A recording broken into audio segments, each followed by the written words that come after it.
За ингээ мөнхийн зүүн дэжээлбэрээс ярьж байна. За өнөөдөр 2026 оны 2 дугаар сарын 2-ны өдрөө. За ингээд Дундгуй аймгийн цаг хүндээ сумдад төлхөө одоо бэлтгэл онцгой байдлаас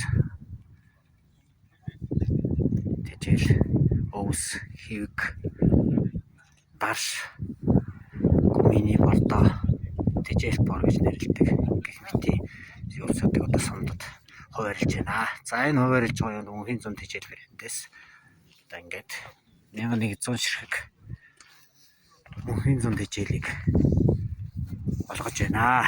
Мөнхийн зүүн дэжээл ингээд одоо ингээд заавартай юм мөнхийн зүүн дэжээл багтж байна. За сайхан үсье. Сайхан үлсгээрэй болч та.